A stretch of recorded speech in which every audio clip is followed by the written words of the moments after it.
Amen. Nous sommes heureux d'être dans la présence du Seigneur, n'est-ce pas? Est-ce que nous sommes heureux d'être dans la présence du Seigneur? De venir dans sa maison. La Bible déclare qu'il est beau, doux et agréable. Là où des frères demeurent ensemble, c'est là où Dieu envoie sa bénédiction. Amen. Le pasteur Roland Dallot, pasteur du centre missionnaire Philadelphie.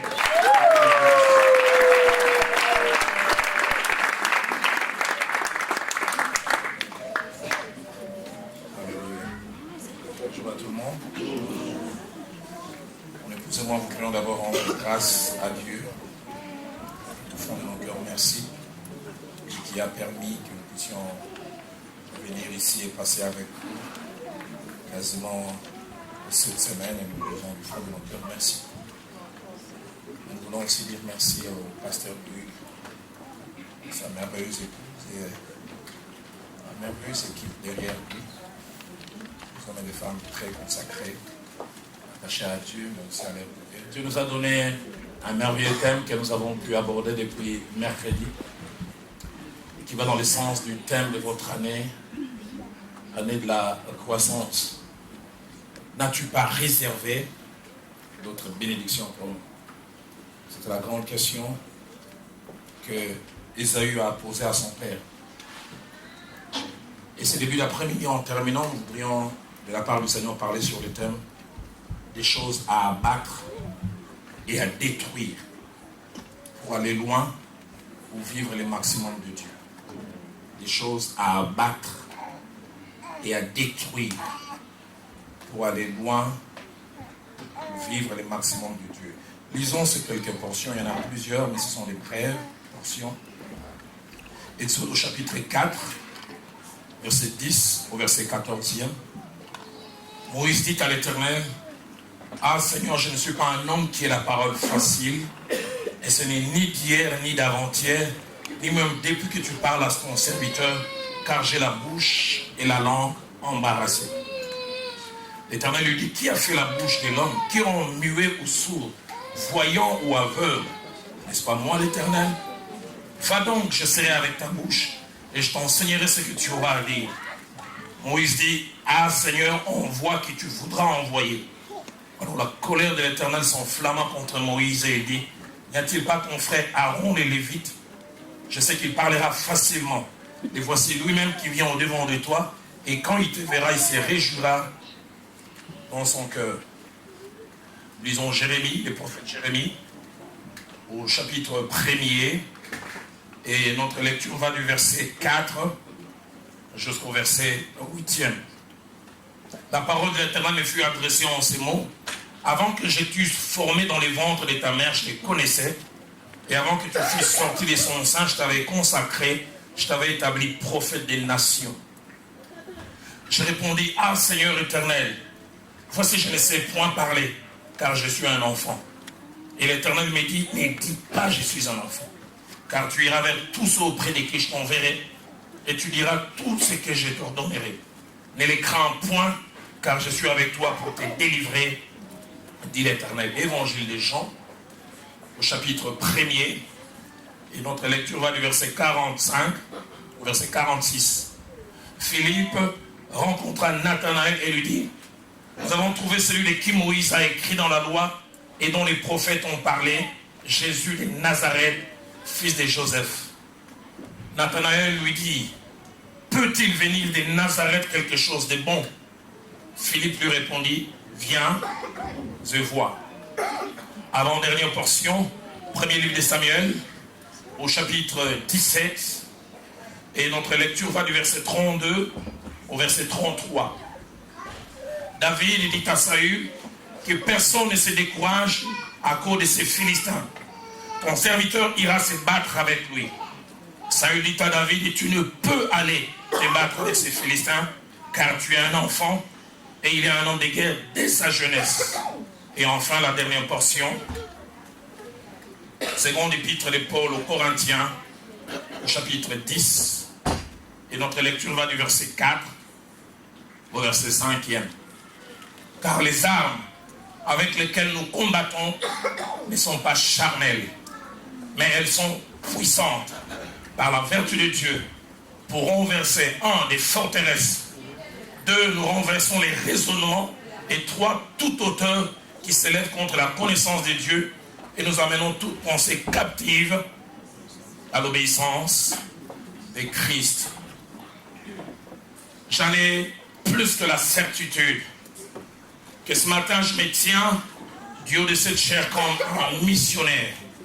J'en ai l'assurance, je ne viens ni faire passer votre temps et encore moins le mien. Je viens de la part de Dieu pour remplir une tâche, jouer un rôle. Et je vais demander à Dieu de m'aider à le faire avec le plus grand sérieux, la plus grande passion et tout ce que je peux utiliser.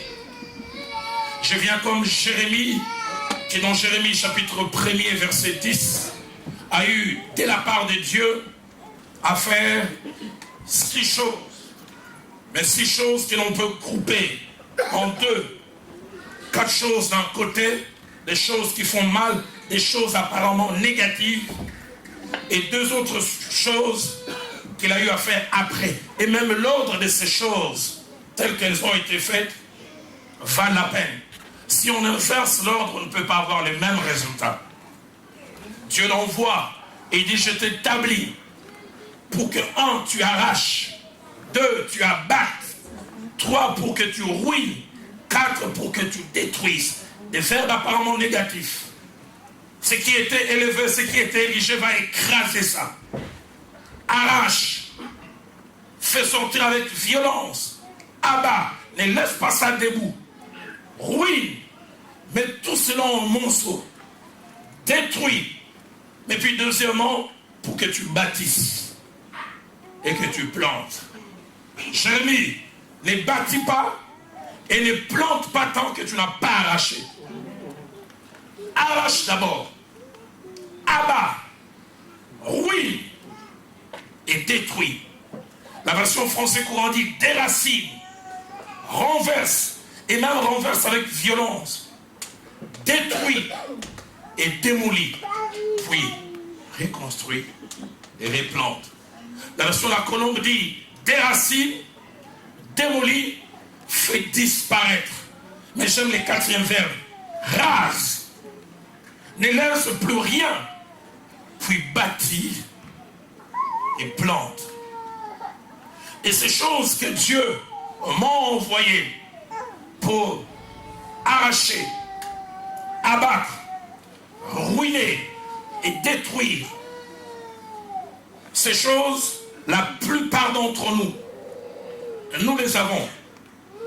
Certains, peut-être une minorité, ne les ont pas. Mais ceux et celles qui les ont de 3 manières. La première manière, nous les avons en étant conscients de les avoir.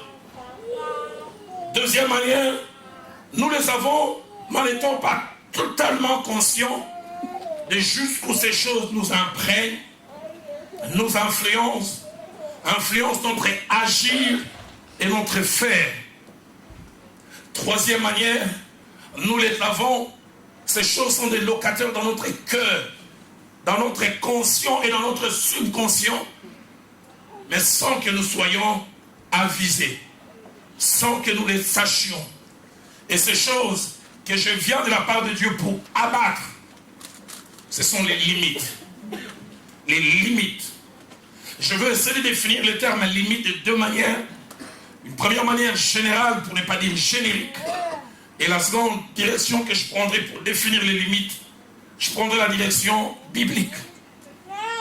Qu'est-ce donc une limite? Les limites sont définies comme étant les bornes, ou ce qui borne un terrain, un territoire ou une étendue. Ce qui borne un terrain. Je viens de l'église de la Mort. Il semble qu'entre les années 60 jusqu'aux années 65, il y avait une grosse borne à cet endroit-là. Et c'était la limite à l'époque de la ville de Kinshasa. Donc quand on voyait cette borne, on veut dire que Kinshasa s'arrête ici. Kinshasa se limite ici. Deuxième définition des limites. Les limites sont des lignes qui déterminent l'étendue d'une chose. Une chose ayant un développement spatial. Cette partie est mon être. où il y a absence de beaucoup de cheveux, montre la limite de Roland Dallot. Roland Dallot commence là, pour dire, et Roland Dallot s'arrête là. Limite spatiale. Ces murs nous montrent les limites de notre bâtiment. Pour nous dire, nous commençons là, et nous nous arrêtons de l'autre côté. Ligne qui détermine l'étendue d'une chose, et il y a un développement spatial. Troisième définition, les limites sont des lignes qui ne peuvent ou ne doivent être dépassées. Et quatrièmement, les limites sont des points maximaux. Point maximal que peut atteindre une progression au-delà de laquelle on ne peut aller. Tu peux aller de là jusque là. Tu peux aller au-delà. Cinquièmement, lorsqu'on parle des limites, on parle d'une valeur qu'une grandeur peut approcher sans jamais l'atteindre et surtout pas la dépasser. Une valeur qu'une grandeur peut atteindre peut plutôt s'approcher sans jamais l'atteindre et surtout jamais la dépasser.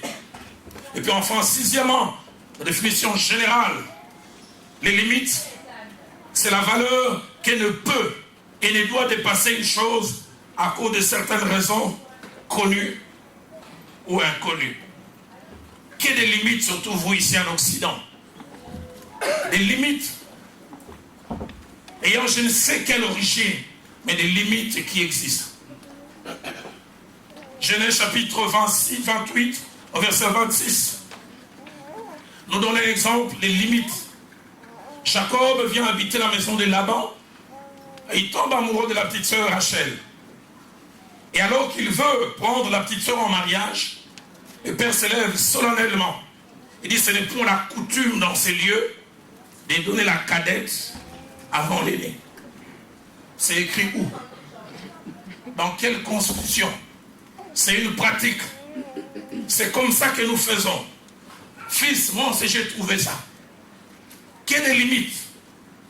Un noir ne peut jamais avoir ces postes. Un belge d'origine africaine, là, c'est le top. Ici, médecin, non. Science infirmière, oui. Limite.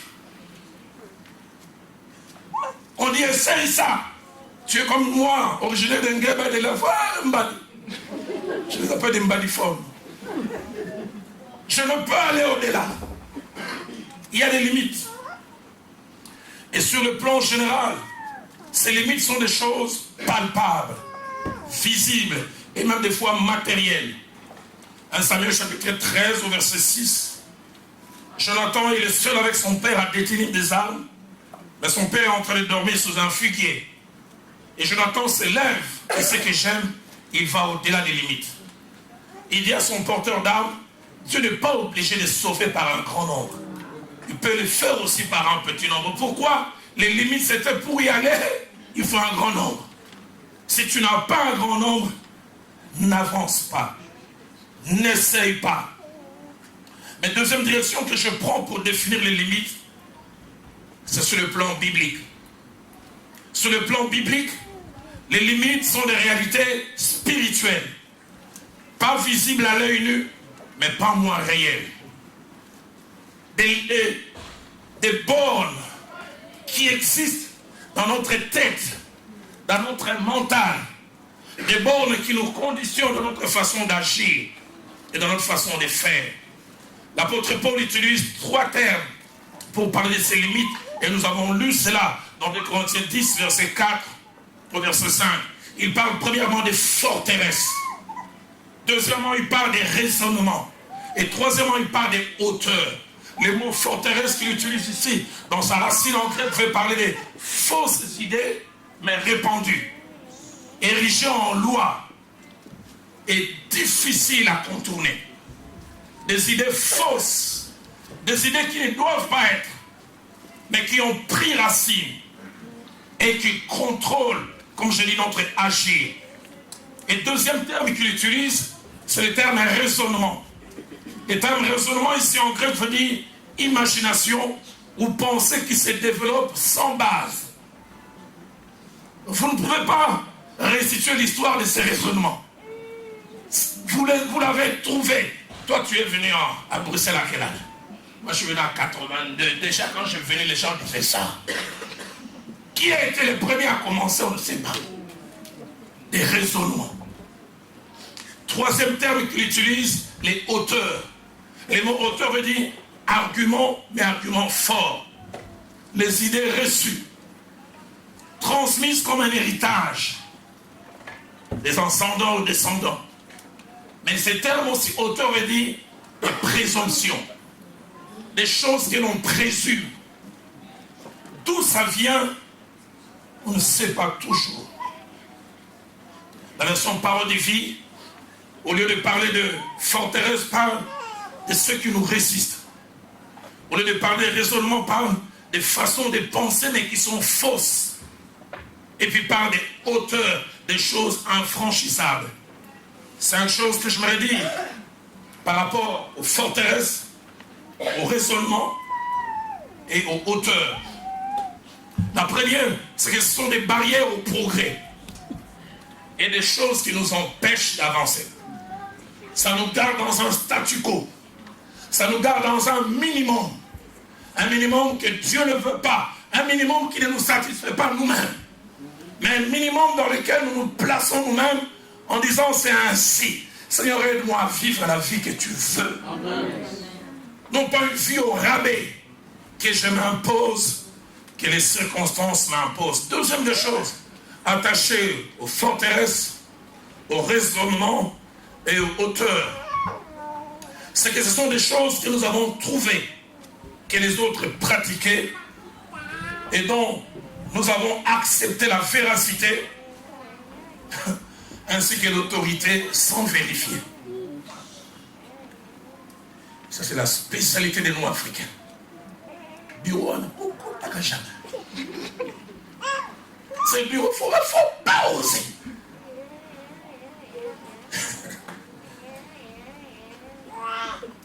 Troisième chose, les forteresses, les hauteurs et les raisonnements, ce sont des ennemis et des adversaires imaginaires et des fois inexistants, mais qui font des dégâts réels.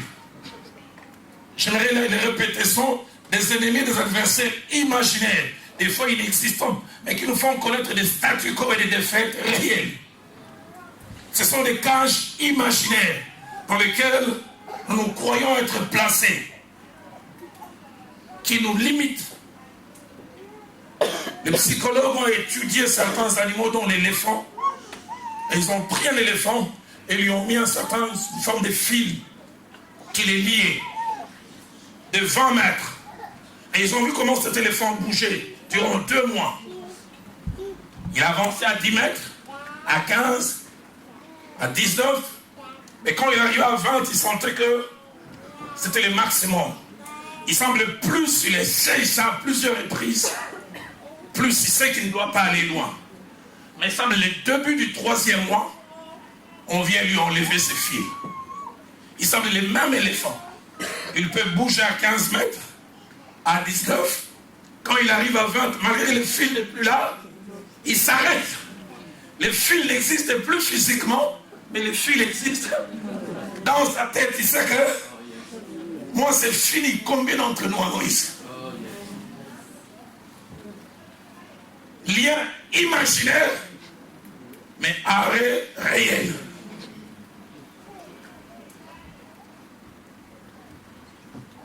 Autre chose par rapport au raisonnement, aux hauteurs et aux forteresses. Elles ont 2 sources.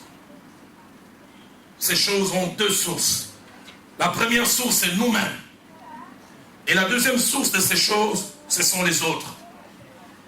Et parmi les passages que nous avons lus au départ, il est fait mention de ces 2 sources. Et si ces 2 sources sont dangereuses, produisent des résultats négatifs, la source la plus dangereuse et qu'il faut combattre le plus, c'est la source interne. Plaise à Dieu que si les gens peuvent imposer mes limites, c'est leur droit. Mais malheur à moi si c'est moi-même qui m'impose des limites. Des fausses limites. Exode 4, versets 10 à 14, ainsi que Jérémie, chapitre 1er, versets 4 à 8, on parle de deux personnes que Dieu veut embarquer dans une belle aventure. Dieu veut changer leur destin. Dieu veut leur faire quitter du minimum vers le maximum. Mais ces deux personnes avaient des forteresses, des hauteurs, des isolements, c'est-à-dire des idées négatives établies par eux-mêmes, des opinions établissant des lignes à ne pas franchir. Dieu appelle Moïse. Il dit, va, j'aimerais que tu fasses sortir mon peuple, que tu deviennes ces grands héros. Exode 4, verset 13. Moïse dit non, non pas parce qu'il ne veut pas, mais parce que d'après lui, il ne peut pas. Il dit, ah Seigneur, envoie qui tu voudras. Dieu dans son casting, dans son choix, il estime c'est lui l'homme de la situation. C'est lui qui peut faire. C'est lui qui peut faire bouger les lits. Moïse refuse. Envoie qui tu voudras envoyer. Qu'est-ce qu'il veut dire? Il veut dire, comme parole de vie dit, excuse-moi Seigneur, envoie quelqu'un d'autre. Je ne suis pas la bonne personne. Je ne peux faire et accomplir ce que tu me demandes. Il veut dire à Dieu, tu t'es trompé de personne. Tu fais un mauvais casting. Seigneur, je ne suis pas la personne pour la situation. Exode 4, au verset 10, il donne la raison. Seigneur, je ne suis pas un homme qui ait la parole facile. Il fait un petit cours d'histoire au Dieu qui connaît toute l'histoire.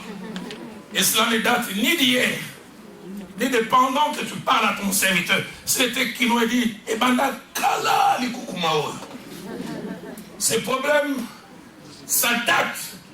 Et il termine en disant, j'ai la bouche et la langue embarrassée. Ça, c'est moi qui l'imagine. Même quand il est en train de parler à Dieu, c'est sûr, il bégaye encore. Seigneur. Au moment que nous te disons,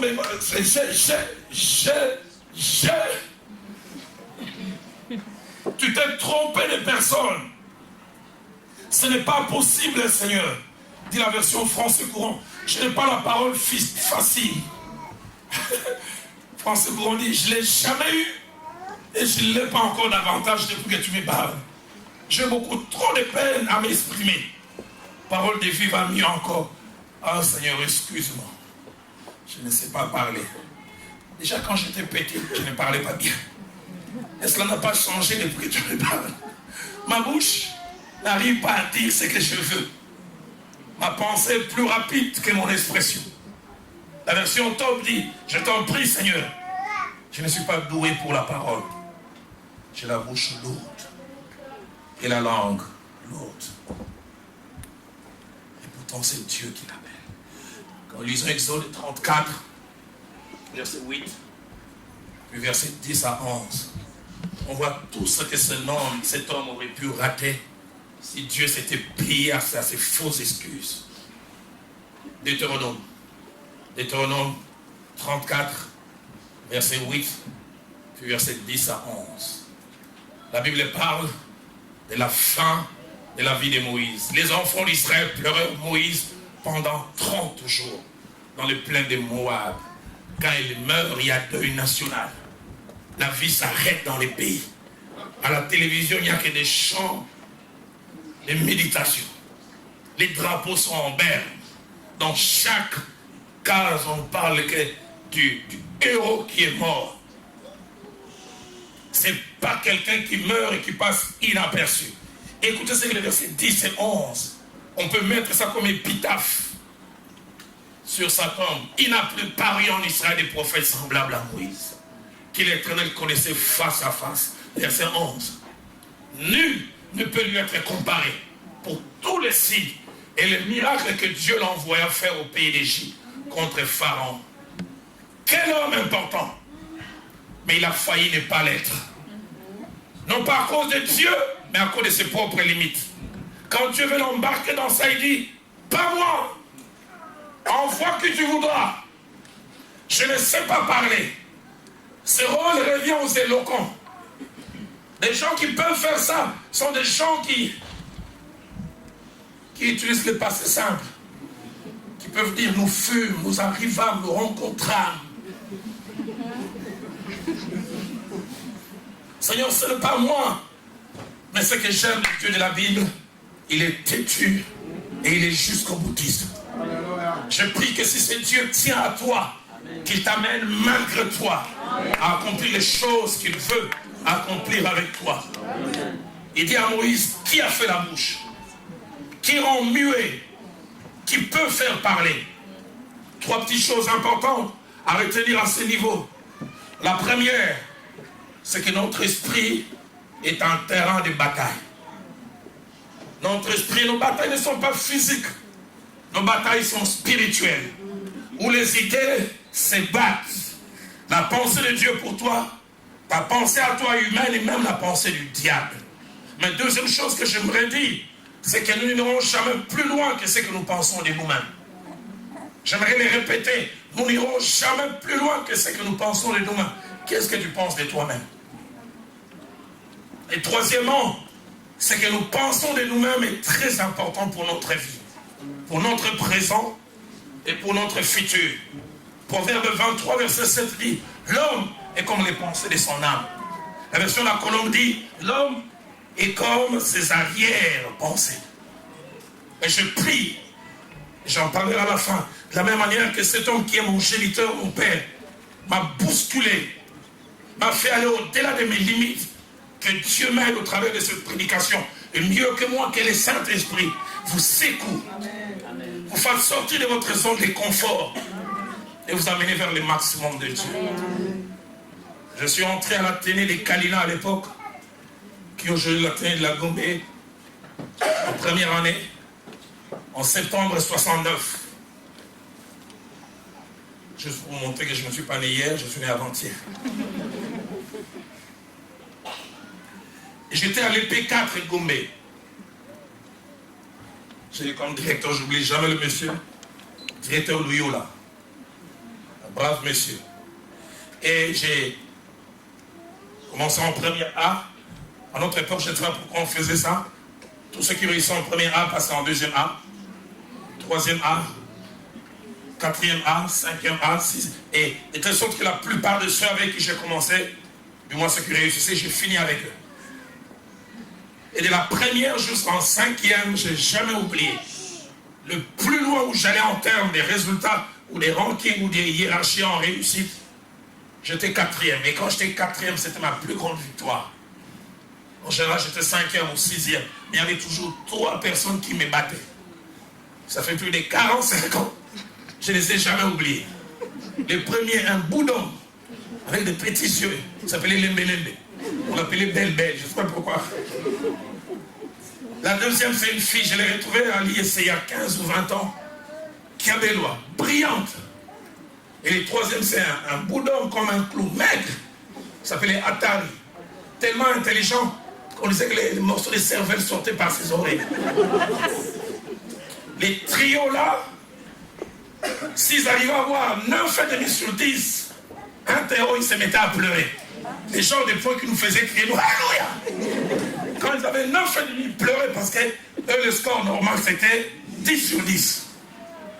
De telle sorte que quand il y a période, au trimestre, on veut proclamer, et l'on dit qu'on donnera les prix aux 2 premiers ou aux 3 premiers. Je savais moi-même, j'étais cheval non partout.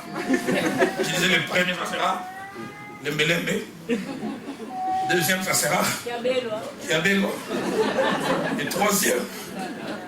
Et j'oublie jamais, en cinquième, on avait des proclamations populaires.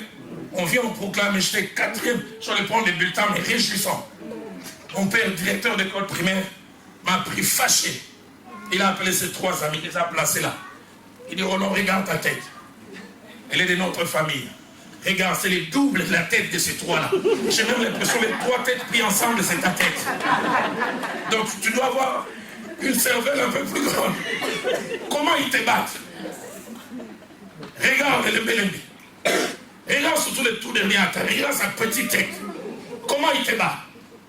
Il dit, Roland, la prochaine période, minimum, tu t'intercales entre les deux.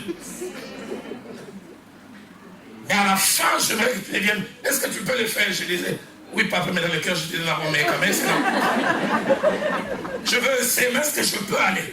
Il m'a dit, si tu ne réussis pas, tu vas voir. Et vous savez, le plus étonnant, on arrive à la fin de l'année, proclamation publique. Cœur battait à la chamade, mais je ne m'attendais à rien. Et puis on proclame les premiers de la classe au site. Nous, ta dame, j'ai dit, la démité. Pourquoi dans ma tête, je ne pouvais jamais les battre? Je prie que Dieu étende tes limites. Je prie que ces barrières que tu places, que tu ne puisses plus les avoir. Je n'ai jamais été une femme. Je ne serai jamais. Et si j'étais une femme, je serais amoureuse d'un homme ambitieux. Un homme qui ose. Pas les gens d'hommes, je dis, tout ça, on pas voir là au coup. Oh! Tu viens simplement dire, la lettre des impôts est venue, la coufière. Oh!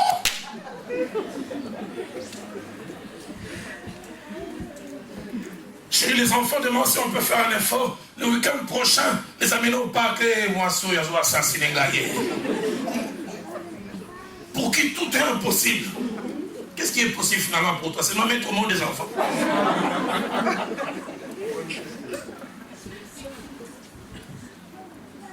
Jérémie 1,6.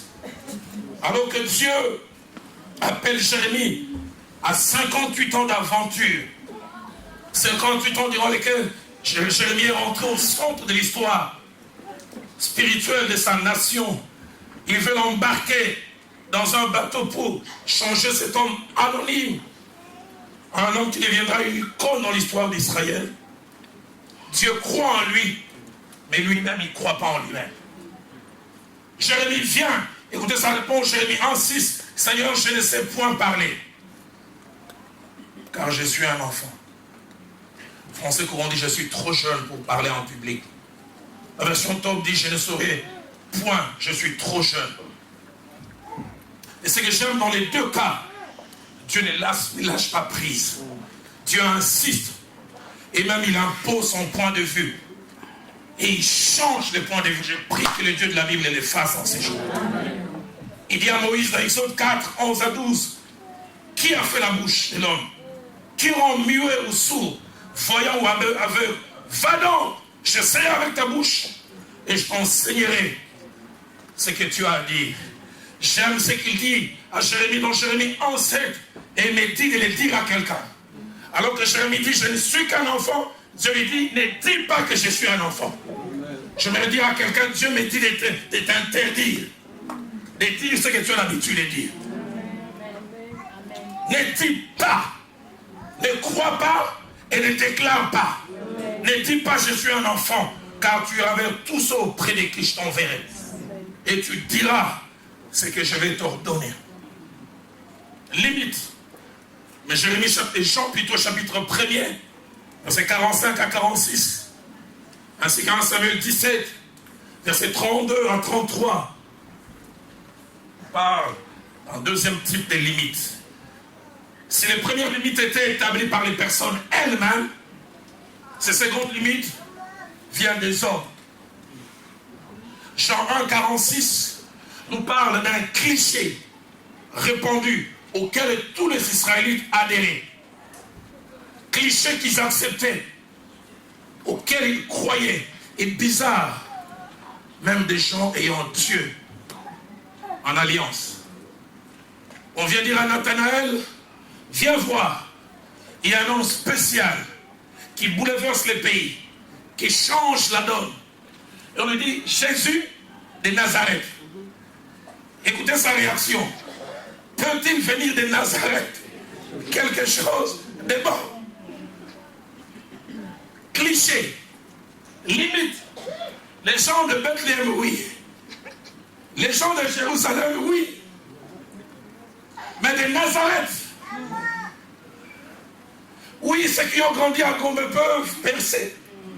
Oui, ceux qui ont grandi quartier Chani comme mon épouse, oui. Ceux qui viennent de Limete, avenue Orangerie. Nous, nos avenues, c'est Kingotolo Tolo. Mon quartier où j'ai grandi, c'est Kamunganga. Peut-il venir quelque chose de bon de Kamunganga? Quand je suis arrivé à la borne, j'avais des complexes.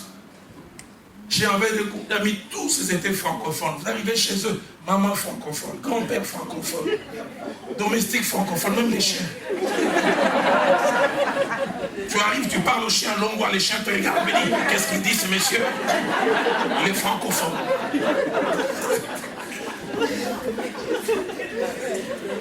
Et tu arrives là où j'ai grandi, c'est les Lingala. Un jour, j'étais avec des amis à la bord, ils ont dit, Roland, est-ce que chez vous il y a une piscine? J'ai dit oui, mais quand il pleut. Parce qu'il y avait un grand ravin qui se remplissait d'eau. Mais c'est d'où je viens. Peut-il venir quelque chose de bon de Kamunganga? Oui, je suis là.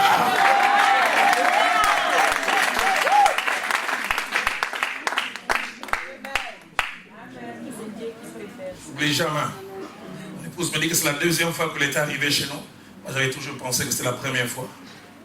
On se voyait les mois là-bas, on avait le peu de français que la télé des Kalina avait fait rentrer. Je dis, viens, on va aller chez mes parents. Quand on y allait, j'ai dit, ok, là. Allons mourir. Sur la route, ce n'est pas des maisons, des cases. Je n'osais pas la regarder. Je savais qu'après la visite, elle me dira, vu que, entendu que, non. On est rentré chez nous au salon, chez mes parents. Il y avait 4 fauteuils. 3 fauteuils morts, mais pas encore enterrés. Et un fauteuil aux soins intensifs. C'était celui de notre père. 3 fauteuils troués.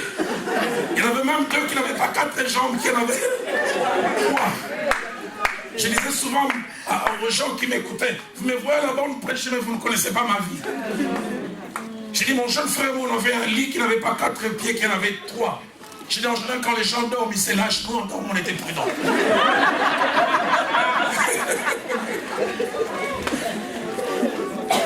Mais c'était chez nous. Et j'oublie jamais, après qu'on ait parlé un moment, tu viens à dire, je vais aller au petit coin. Moi, je viens d'Engebe de l'heure. J'ai dit, les affaires sont finies ici. Parce que chez nous, ce n'était pas les toilettes avec chasse d'eau. C'était les Kikos. K-I-K-O-S-O.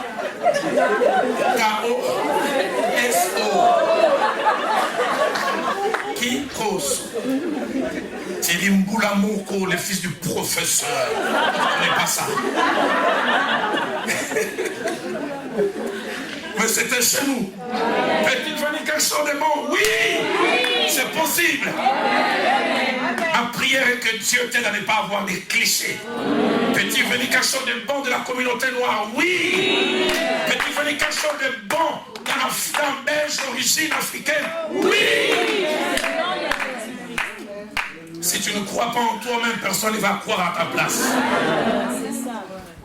C'est compris. Merci, papa. Peut-il venir quelque chose de bon?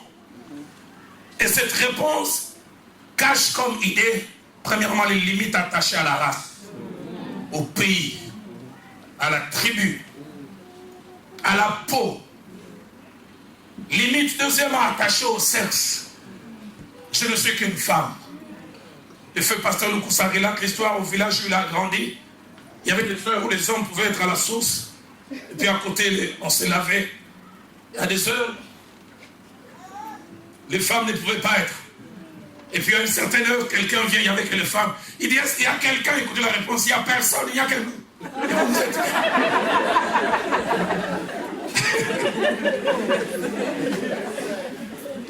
Limite attachée au sexe, mais limite aussi attachée à l'âge. J'aimerais dire aux seniors, c'est pas parce que vous avez 60 ans, c'est pas parce que vous avez 55 ans que la vie est finie. Votre vie devient comme une salle d'attente en attendant la mort. Toute votre réflexion, on a la costume. Vraiment, j'aimerais dire, Dieu peut te donner même le soir. Qui te dit c'est fini. Moïse a 80 ans, pensait que c'était fini. Dieu est venu les chercher à 80 ans pour 40 ans d'aventure. J'aimerais dire à un Seigneur, crois encore. Crois encore. Chez nous à Kinshasa, il y a une équipe. Il ne faut jamais croire que vous l'avez battue. Donc on n'a pas sifflé la fin du match. Ça s'appelle VA. On appelle VA Zombo les soirs. On parle de ces poissons, il semble que c'est les soirs qui se nourrissent.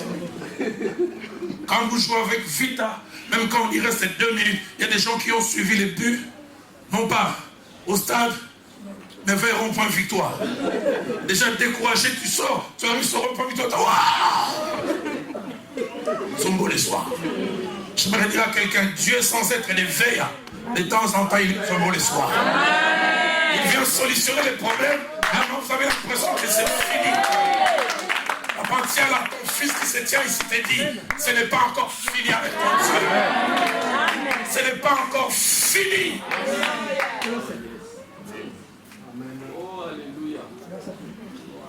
Yalbert n'attend pas la mort. Amen. Honnête, bon, mara déjà on a cercueil. Dieu peut mieux faire encore. Avec Dieu, ce n'est jamais fini. Tant qu'on n'a pas dit que c'est fini. J'aime les surprises de la vie. Pasteur Hugues, je suis à Nairobi avec mon épouse. 98. Le père joue au Burkina Faso. Je suis à la bibliothèque. En sortant, un ami éthiopien me dit, mais vous les Congolais, en guerre on vous bat. Même en football, le Burkina Faso est en train de mener 4-1. Je dis, il reste combien de minutes? Il dit 5. Je dis, il dit, il n'y a rien à espérer. Je dis, je ne vais même pas regarder, je suis allé dormir. Et non, demain, je me réveille, j'ouvre la radio. On dit les miracles congolais. Je dis, quel miracle? On dit les Congolais finit par égaliser. Et puis il a gagné. J'ouvre la télé, j'oublie jamais. Je vois Kassongo, Korando. Je vois Mamalé. Je vois encore les 4e buts de Mungongo Fish. Avec Dieu, ce n'est jamais fini. Tant qu'il a dit que c'est fini.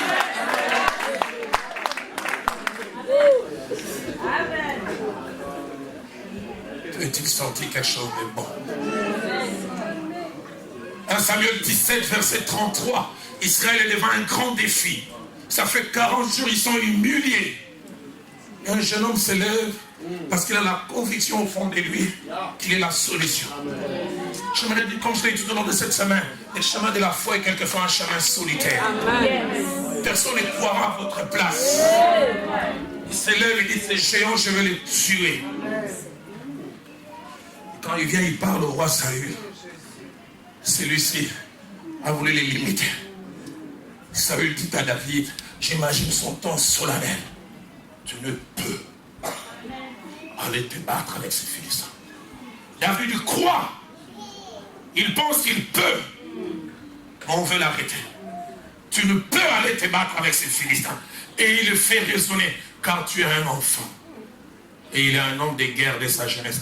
Je le disais tout au long de cette semaine, faites attention qui vous entoure. Il y a des gens qui peuvent faire subir une révision à votre vision. Vous venez plein de convictions et se mettre à argumenter. Vu qu'entendu que tu dis, il dit, vu ces 2 œuvres, ok, Antoine a eu, ok, on a retenu là.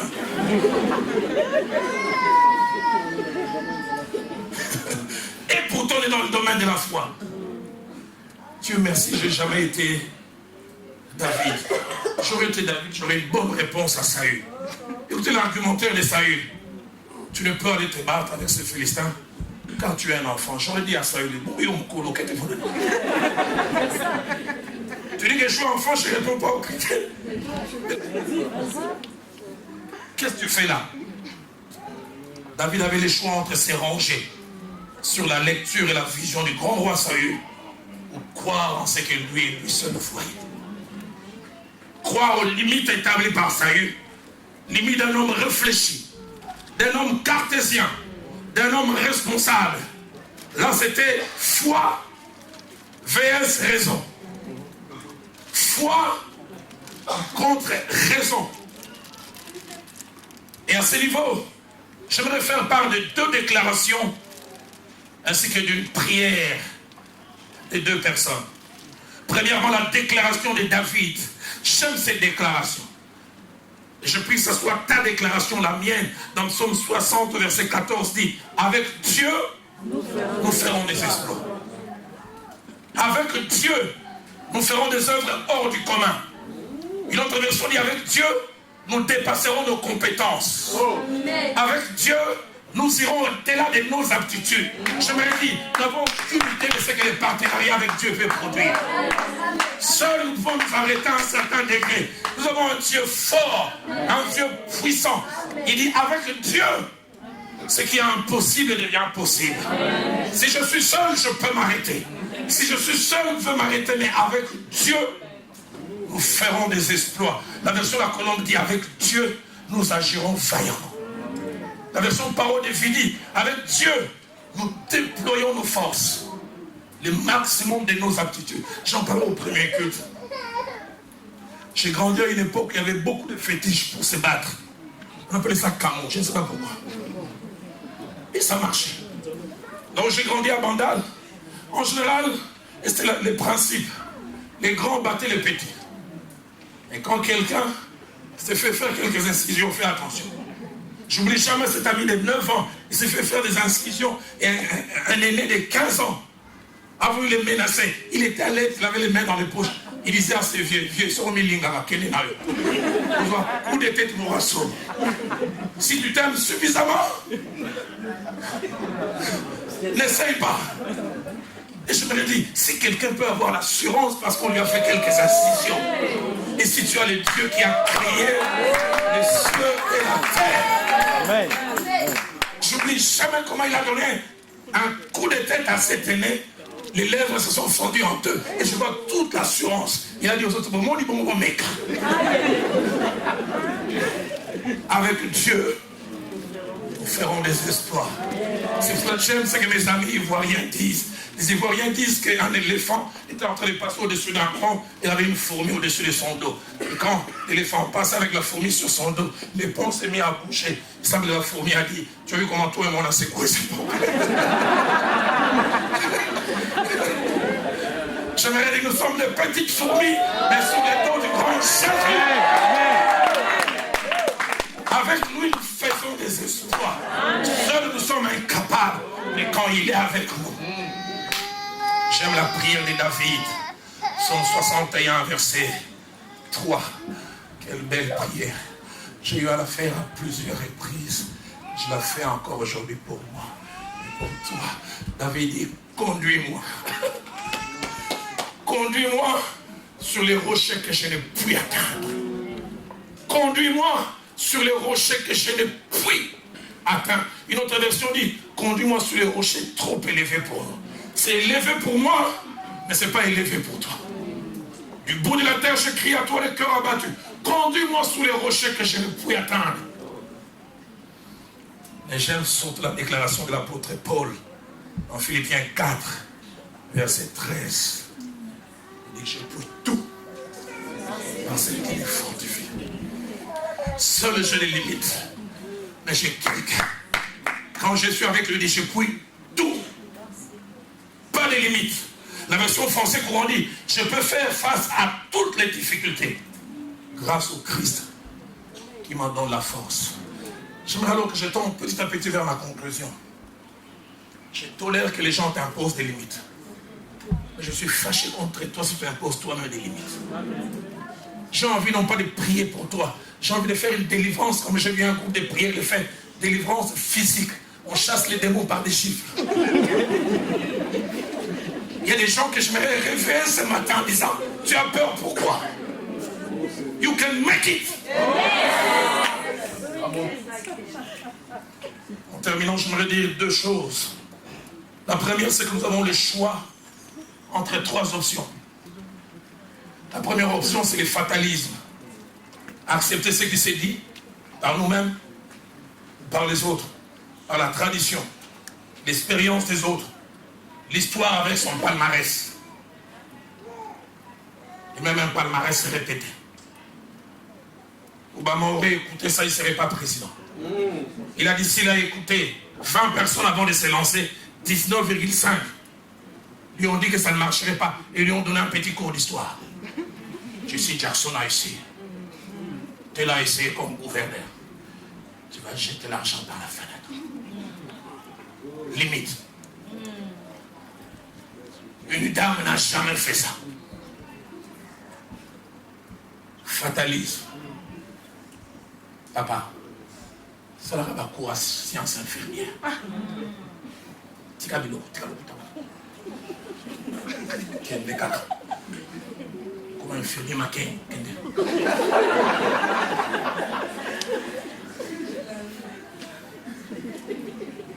Tu prends tes ambitions, tes rêves, tu les mets dans les placards.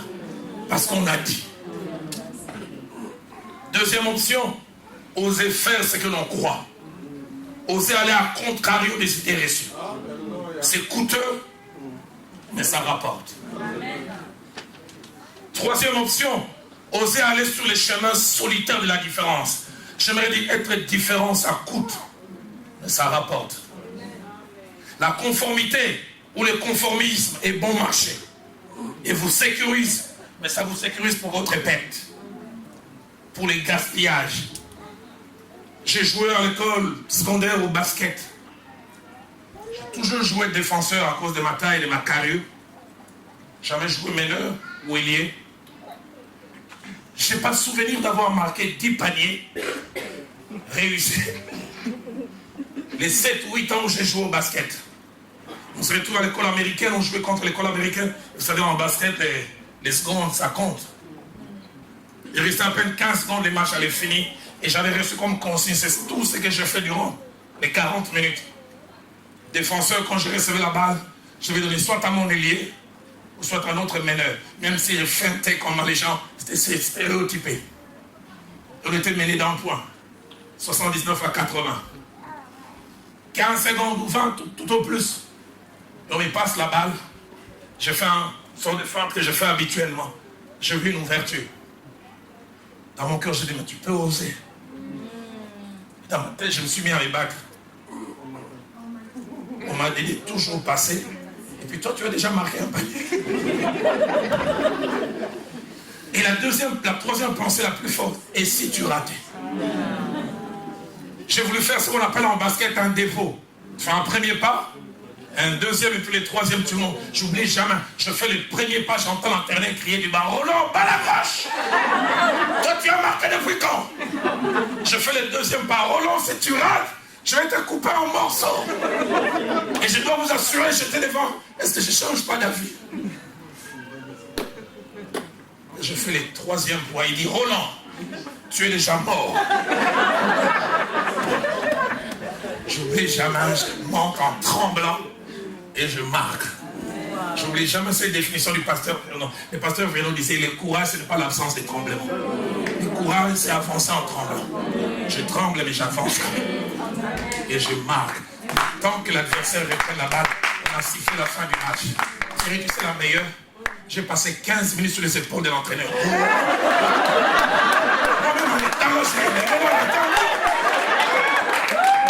Je vais rater ça. Je vais dire à quelqu'un, il y aura des choses que toi, ça ne te donnera. Il y aura des choses pour lesquelles les gens ne te donneront pas, ne t'accompagneront pas avant. Il faut que tu oses avancer, ils te suivront.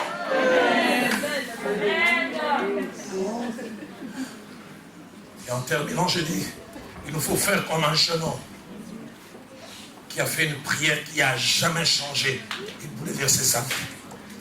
Ce jeune homme s'appelait Jaébet. Dans Chronique 4, verset 9 à 10, il fait d'abord un constat attaché à sa vie. La Bible dit que sa mère l'avait appelé Jaébet parce qu'il avait été enfanté dans la souffrance. La souffrance était son lot quotidien. Il a fait un certain nombre de choses avec lesquelles je vais terminer. Il a posé un acte, il a prié.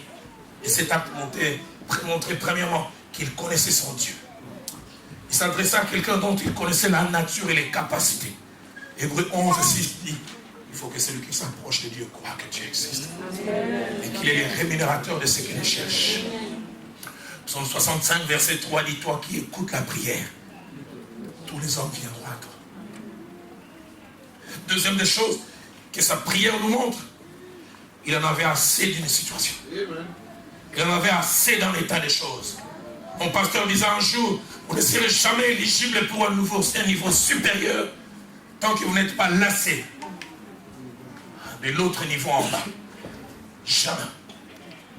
On ne vous placera jamais plus loin tant que vous ne serez pas lassé.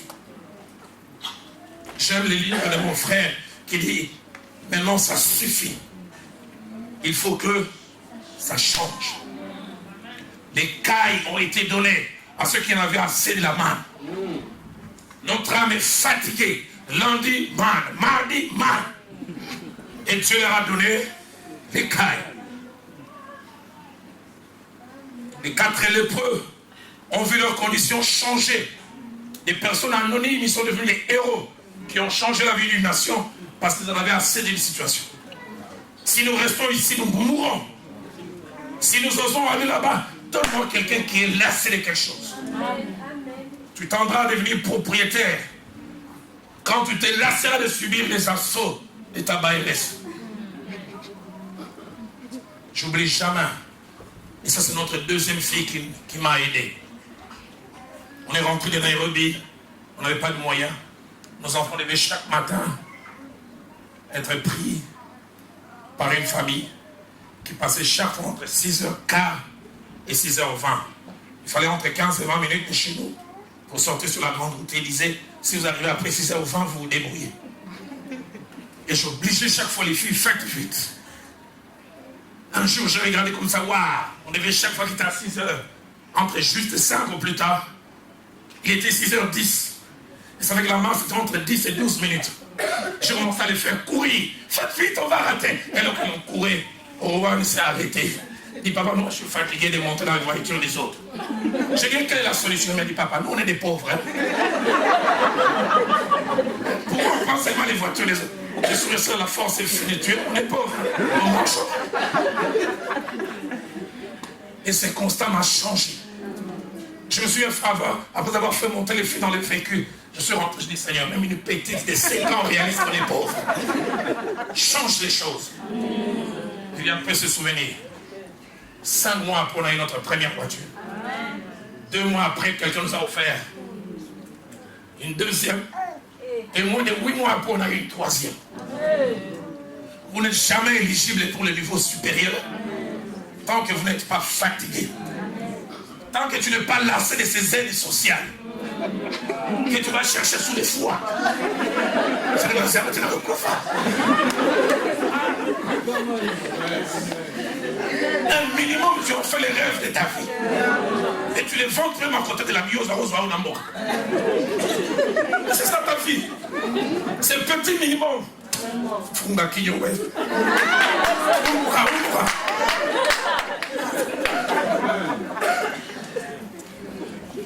Ce texte nous montre aussi son désir de voir les choses changer. Et son désir de voir les choses changer manifesté par un verbe. La Bible ne dit pas qu'il a prié. Il a invoqué l'Éternel son Dieu. Les mots dit, il a prié avec passion. Vous savez, quand vous voulez voir les choses changer, même votre comportement change. Il a demandé que ses limites soient étendues. Il dit, étends mes limites. Et ce qui m'étonne à la fin du verset 10, il avait dit, et Dieu les lui accorde. Vous savez, il y a des choses que Dieu ne vous donnera que si vous demandez. Certaines choses, ils peuvent donner sans demande. Mais pourquoi Dieu a-t-il attendu que Jérémie prie? Il voulait voir juste où. Il voulait croire en Dieu. Je termine avec ces 2 choses. Jusqu'en 1968, des limites étaient établies par les sportifs et par les historiens du sport en disant qu'il était impossible pour les hommes de courir les 100 mètres en athlétisme en deçà des 10 secondes. Pourquoi? Parce que durant 40 ans, personne n'allait en deçà des 10 secondes. Et c'est devenu un principe. Le 20 juin 1968, un jeune américain appelé Jim a couru pour la première fois les 100 mètres en 9 secondes 95. On a écrit historique.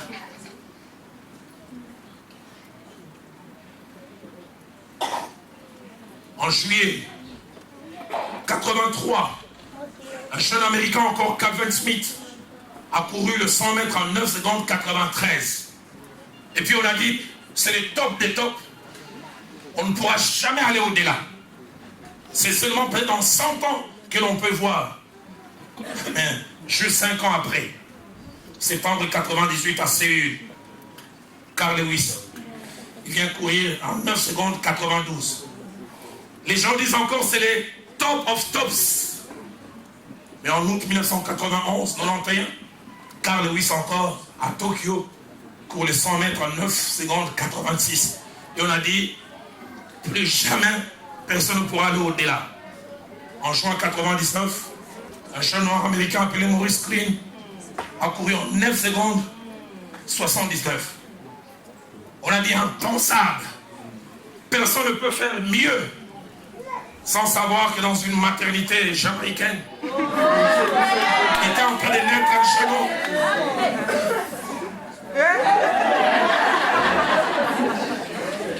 En mai 2008, il court les 100 mètres en 9 secondes 72.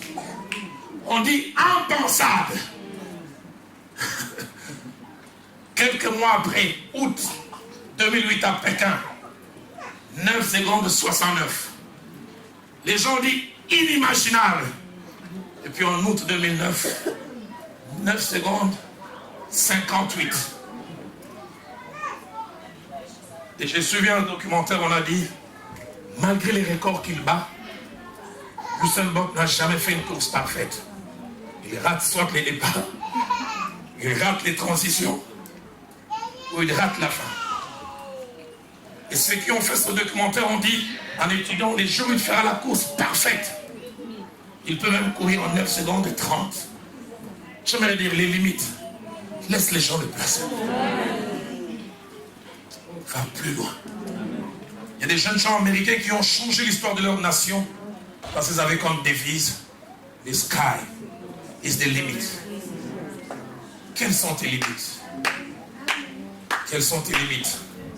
Dans Nombre 14, verset 28, Dieu a permis que 12 espions soient envoyés. Allez voir ce territoire, ils ont vu le même territoire, ils ont vu les mêmes ennemis, un groupe compact au départ. Au retour, le groupe se divise en deux. 10 disent que nous ne pouvons pas monter. C'est impossible. Il y a des géants, l'adversité est trop grande. Mais 2 autres disent, nous pouvons. Pourquoi? Ils ont vu le même pays et les mêmes adversaires. Caleb a dit, montons, en parlant du pays. Et quand Dieu entend ça, Dieu dit à Moïse 2 choses. La première, dis-leur que je suis vivant. Et la deuxième, je leur ferai selon les bruits qu'ils ont fait monter vers moi. Dieu dit au fait, c'est pas moi qui vais tirer les verdicts. Les verdicts, eux-mêmes l'ont tiré. Ceux qui ont dit que c'est impossible et que je puisse le faire entrer, je vais honorer leur foi. Ils n'entreront pas. Ceux qui croient, je les ferai entrer. Quel est ton choix ces jours?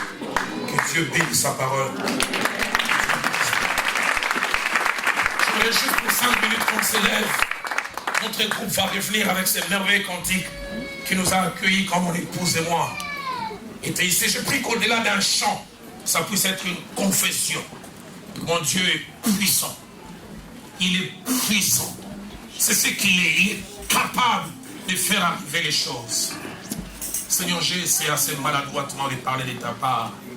Et le but, tel que tu me l'as dit, c'était pour détruire, démolir, arracher.